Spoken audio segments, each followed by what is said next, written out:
I've been struggling. Sorry. No, don't worry, and then You'll get it done, it's just assembly. And then, Some of the stuff I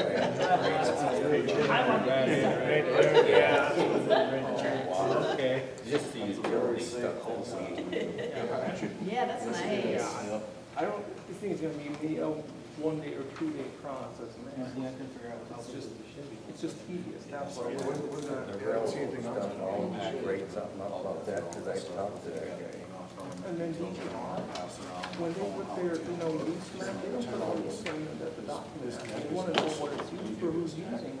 Well, DGR has seen the document, and I've asked them for stuff. They don't refer, I say I need this, and they send it. So, because I think for them, I don't know how in depth or how savvy they've never seen it before. Well, otherwise, we can just. Go ahead and call the meeting to order as Well, of then- 7 o'clock, do a roll call. Glassford. Here. Masgang. Here, Richardson. Here. Youngward. Here. Churchill. Here. Packey. Yep. Okay, quorum present. I'll need a motion to approve the posted agenda. So moved. Have a second. a second. All in favor, say aye. Aye. All opposed, same. Motion passes. We need a motion to approve the meeting minutes from the June 29th meeting. I'll make a motion. Motion have a second. Yeah. All in favor? Aye. All opposed? Motion passes. Any open comments from the public? Everyone who brought their binder, leave it here. I finally have documents updated, so you can throw out all the old garbage and get in the new. So who doesn't? Gary, did you ever get a binder? Did you ever get a book?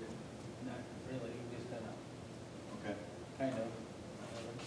So if you have one at home, just bring it back and drop it off tonight so you can get some documents to throw in. Okay. Let's see here, no public hearing, no old business, so new business. The reason I wanted to have a meeting tonight was twofold. One, to give haven't had a meeting for a while. Most of the stuff that I've been dealing with has been items that didn't require a public hearing, didn't require a meeting, so I canceled quite a few. So I wanted the public to have an opportunity to come and chat with us if there's anything they needed to address. There's not. So the second thing was conditional use permit for Justin Richter at 501 Ash Grove Lane. The application is complete, but I'm gonna pass around my phone and give you guys some additional information and what I want to do. And the reason why I wanted to have you guys go through this with me, we don't often have an opportunity to look at conditional uses because generally people don't build the shed big enough where we have to consider them. Also, as of late, we've been having some issues with accessory buildings. So I just wanted in a public forum to go through this process, also to pick apart this application. We're on video, so the public understands that there is a process they have to go through, and you can't just throw a shed in your backyard without considering our ordinances. So what we'll do is we'll just start with the application that was filled out. So the reason why the application was a requirement was any accessory building over 201 square feet requires a conditional use permit. And what that does is gives this board an opportunity to review the placement of the shed, size,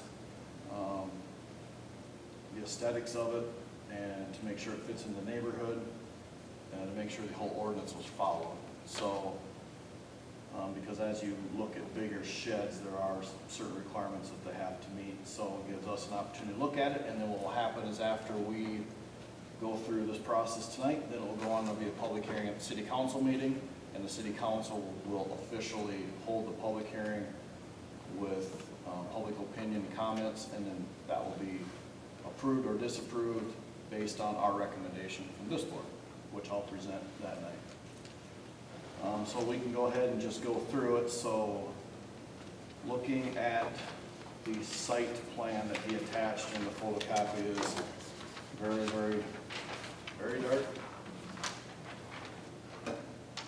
So this is Richter's, with the trees, so this is Richter's house here.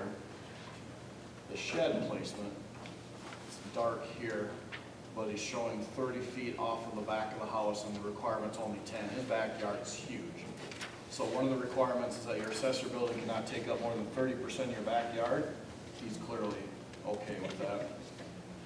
It also has to be, for fire code, it has to be 10 feet off the permanent structure. It's gonna be 30. He has to be 4 feet off of the side property line, and this is Chad Atwood's house here, property line.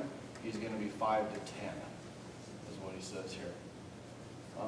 As we look at, I'll go through and I'll detail, so let's just go through the ordinance. So 201 square feet to 400, I'm on page, you guys that have a book, Gary, I'll share with you. It's in the accessory, it's in this book, the 2009 revised zoning regulations. It's under accessory buildings.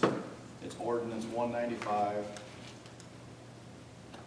So accessory buildings 201 to 400 square feet shall be set back 4 feet from the side and rear property lines. Now, with Justin's ended up being kind of unique because he has a street behind it that turns into a double frontage, but he's far off the property line, so that really doesn't come into play, but he's indicated he will stay 5 to 10 off the side, so that's correct.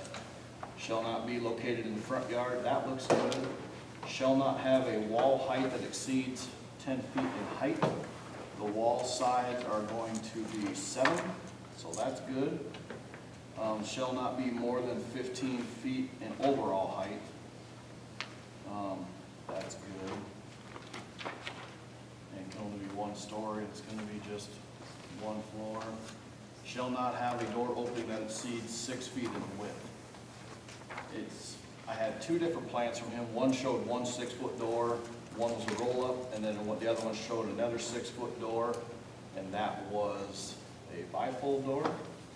And I said, he's not required to put 2 doors in if he wants to. Obviously he can, but they can't be any more than 6 feet. And the reason that is so that you can't park a car in it. Unless you have a Volkswagen, that will clearly fit. That's the reason for 6 feet. Shall not be within 10 feet of the principal structure, so he's good there. Let's see here, the size of the accessory building shall not exceed 400 square feet, and he's going to be, it's a 14 by 24 was the size of it, and that's 336 square feet, so he's underneath the 400. Let's see here, any accessory building exceeding 200 square feet has a conditional use permit. Conditions may be attached to such permit to mitigate the impact on adjacent properties, including but not limited to increased setback, landscape screening, architectural color and detail requirements, drainage provisions, and limiting additional exterior storage. And then it goes into cloth, canvas, plastic sheets. Some of you guys can read that. So it talks about some of the exterior design standards that are in place. Also with this, the exterior finish of an accessory building 200 to 400 square feet in size shall be of material matching the principal structure in color and texture. The first 2 plans that he sent me had the wood paneling, like you would see on a smaller shed. And I told him it has to match the primary structure, so I told him he had to have lap siding, so he did change the plan. So what he has, it's a ranch style, it's gonna have lap siding, so that's good.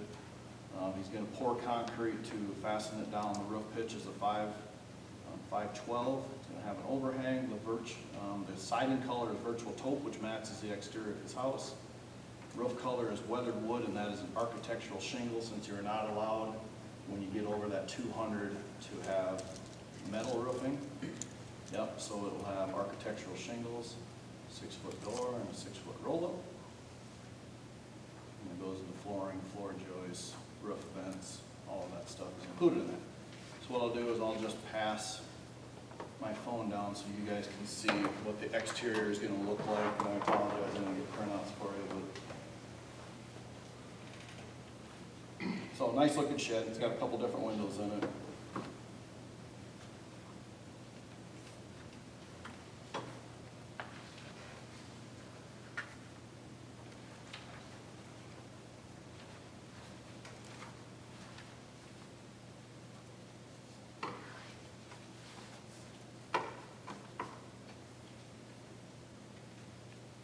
Okay, anybody have any comments or questions on placement or the architectural standards or aesthetics or anything?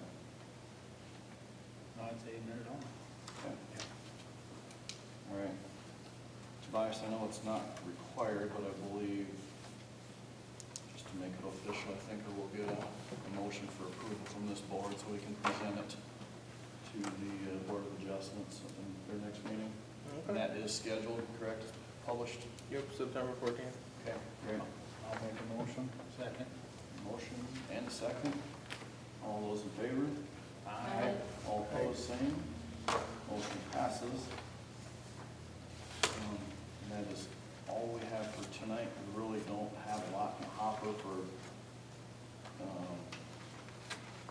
for anything big coming up as of yet. I will say, just as we move forward, please spend a little time getting familiar with our planned unit development ordinance. We may be putting that into use, and we haven't actually had a request to zone anything using the PUD yet. But it looks like that could be coming in the future. So please spend a little bit of time on that. And that is all I have. We will go ahead and adjourn as of 7:11. Actually, I need a motion to adjourn. Do that. I'll make a motion. Motion, do I have a second? Second. All in favor, say aye. Aye. All opposed? Motion passes. Thank you, everybody, for coming. Appreciate it. I know it was short.